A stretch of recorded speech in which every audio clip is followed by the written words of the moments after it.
This edition of My Thoughts Monday is brought to you by Valve Performance, the team behind the Nordboard, Force Decks, the Groin Bar, and Human Track. Guys, the most important ability for all of our athletes is availability, and that's the absolute goal of Valve Performance, is to provide solutions to performance professionals so that we can get the right information to make the right decision at the right time for the betterment of the athletes that we get to work with.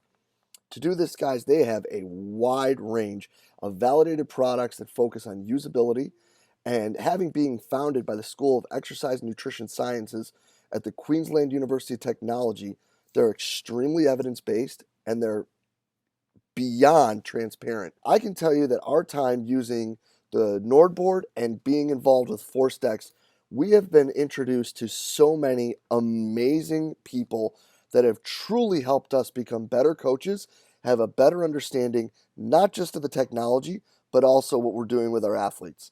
So make sure you hop over to valveperformance.com today to make sure you check out what they got. It's going to make you better and to do better by your athletes. The world of strength and conditioning is filled with some awesome practitioners who are always trying to evolve and continue to grow professionally throughout their career. The problem with many of us, though, is finding a new outlet, a new way, and a new perspective on the questions that we may have, whether it be programming, whether it be situational with dealing with coaches, or whether it be career advice.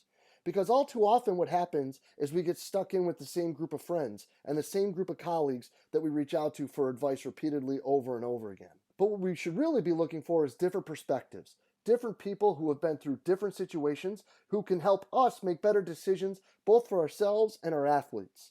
And one awesome place to start with that is the forums in the Strength Coach Network. In the forums in the Strength Coach Network, you'll be able to reach out and get feedback, input, and advice from coaches from all over the world, from everything from career advice to training modalities to programming. There's people there just for the same reason as you are, to try to get better, to learn, to share information, and to grow the field of strength and conditioning. So hop on over to strengthcoachnetwork.com/CVASPS. That's strengthcoachnetwork.com/CVASPS to dive into all that great content today and get your 48-hour trial for only $1. I look forward to seeing you in the Strength Coach Network. Hey, what's happening, everybody? Jay DeMayo coming at you with this week's edition of My Thoughts Monday. Today, guys, I'd kind of like to run down the rabbit hole of a topic that's become a little bit more trendy, a little bit more sexy of late, and especially in the world of the internet and social media. And that's the idea of return to play. I think that there are some things, first off, before I even get there, there's some really sensational resources out there and some people who are doing really tremendous things. And some interviews that we're actually going to have on the podcast here coming up, and some that we've had in the recent past that have been sensational in covering the topic. And I really think that there are a lot of coaches that are doing some really, really great forward-thinking work, that are really doing things for a positive, not just for the athletes that they get to work with on the daily basis, but for everybody in the profession, and are really helping to drive us forward. But there's just 3 points to this that I want to touch upon, because I had a really interesting conversation last night with the sports medicine practitioner that I get to work with, who really is the leader of our performance team when it comes to the young people that we get to work with here. And it's 3 really, really big points that I think often get overlooked, and I think that are parts that are really, really important for us to remember. And the first part of that is healing. No one ever talks about healing. Giving the individual time to actually recover, heal, process, whatever we want to call it, go through those initial stages of the return to play. We were sitting here talking about a specific situation that we've encountered, and the one thing that he says quite often, which really resonates deeply with me, is the more they heal, the more aggressive you can be in rehab. I'd really like you to think about that for a second. The more they heal, the more aggressive you can be in rehab, and you can turn rehab into return to play there. We like to sit here and think that the very second that something happens, we need to be involved, and we need to be training, and we need to be doing these things, and we need to be getting, If it's a leg, we can do single leg training. If it's a shoulder, we can do single arm training. But what if maybe, just maybe, the best thing for us to do is to just let them rest and heal? You know, we've been really lucky that we have some great young people that we work with that have done very well with the protocols that he has put together, that have led to the protocols that we have put together in this return to play process. And I think that a big part of that is the fact that he really emphasizes that first part so that we can make sure that things are structurally better or sound. You know, I mean, depending on how long we have, it may not be 100%, but allowing them to heal more so we can really attack it and get the kids going and get them moving and really build upon it, you know? Because I think, too, that we worry all too often that it's going to take too much time. And I don't necessarily think that's the case. And that leads me to my second point in this. And that's that as a coach, you've got to trust what you did and you have to understand what you did. And I guess that the question with that is when we sit here and we fight, if that's the word, or we push for kids to be doing stuff super, super quick, do you? Do you trust what you did? Do you understand what you did? Is the work that you did through the off season and then the work you're doing in season enabling you to allow them to take some time, right? You know, I think that the one chart that Joseph Johnson, from the works that he's put out, that is probably the most important is Isseren's chart when it comes to residual training effects, right? And how is that impacting what your in-season training is, you know? How is your knowledge of the sport impacting what these protocols are? What are you doing through the season and the off-season to make sure you're filling these buckets and that you're making sure that these people are best physically prepared for the worst case scenarios, right? And I think that we look at it all too often as we have to have phase A, B, C, D, instead of continually developing upon what we were doing and making sure that these general characteristics that we know are so important, right? Like just simple general strength and aerobic abilities are maintained and progressed throughout the year, you know? Why those two in particular? Well, they're the two with the longest residual training effects. And for the most part, they're the two that fill the buckets the most, in my opinion, that most sports and sport practices don't necessarily cover.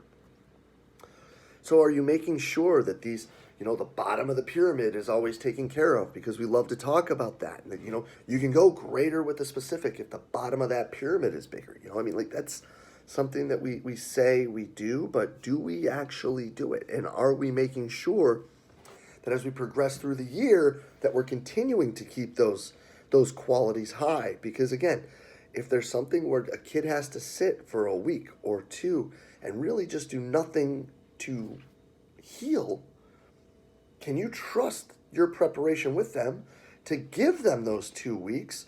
Or are you going to be so afraid that they take those 2 weeks that they're not going to be able to come back? And again, this is going to lead us to step 3, which is going to be you have to trust your sports med practitioner. You have to have a sensational relationship with them. And even more importantly, you got to watch your step.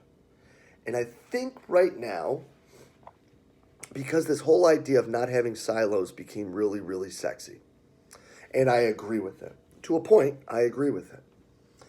But you have to understand the limits of our scope of practice and where we need to defer and where we need to listen and where we need to make sure that we are in a supporting role to your sports medicine practitioner, your PT, your ATC, whatever it is, so that you are doing what is in the best interest of the athlete. Because when you start stepping over that line, not only are you putting yourself at risk, but, you know, it could be debated that that might be a little bit more of a selfish move than what's best for the athlete. Now, of course, there are situations and things where there are unique aspects to this, that, and the other part of these relationships.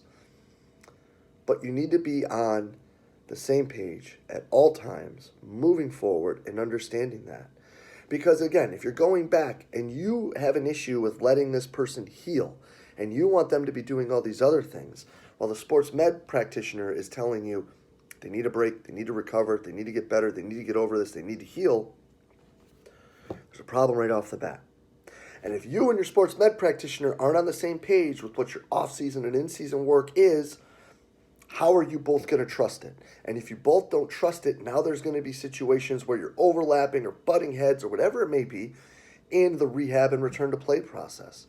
So understanding what are the important buckets that you're filling, why you're filling them, what you're doing at that time of the year, how it's building off what you did in the off-season, how it's building off the last 12 months of what you've been doing with these people, hopefully. And then understanding where your limits are. How can you help? Where should you get out of the way? What can you do to piggyback what they're doing? Because what they should be doing, right, is helping this young person return to play. They should be helping them in the healing process, in the rehab process. How can you piggyback that? What can you do to help them? What can you do to help the athlete? What could you do then to fill these other buckets that may be important to them returning? What can you do then to fill other buckets that may be out of your sports medicine practitioner's scope of practice? Because at the end of the day, it can't be a tug of war. You both have to be rowing the boat in the same way. And I really do. Again, I would say that I'm a lucky guy to have not just a person who is as great at what they do, but forward thinking at what they do, involved in the whole process, and a great leader and communicator as I am, to have the person that I get to work with every day. Add that in with a relationship that's over 10 years working together, and we understand where we're going with these things. We understand where the push and pull are, and we don't really care who gets the credit for whatever it may be, because what we're doing is trying to make sure that what we're doing is best for the student athletes that we get to work with. But at times, we get into situations where we maybe don't necessarily agree with this, that, or the other thing. How can we sit down and develop better plans, listen more, speak less, and help deliver better for what the sports medicine practitioners are? Because at the end of the day, they're the ones with the final say. Help them, work with them, allow them to teach you what they're trying to do, and then help them understand better what you're trying to do. Because it wasn't done in a day, it wasn't done in a year, but it didn't take as long as people would think for us to be able to work together the way we do. And really, at the end of the day, if everybody's just thinking about what's most important for the athlete, then these things fall into place on their own. But what I'd love to hear from you guys is how you're doing this.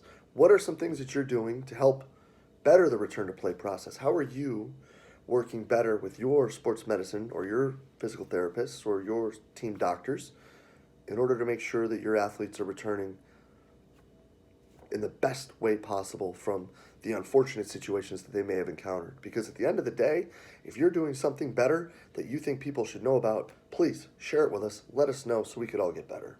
And as always, guys, I truly appreciate everything you do for us here at Central Virginia Sport Performance. We'll be back next week with another My Thoughts Monday. I'll see you then.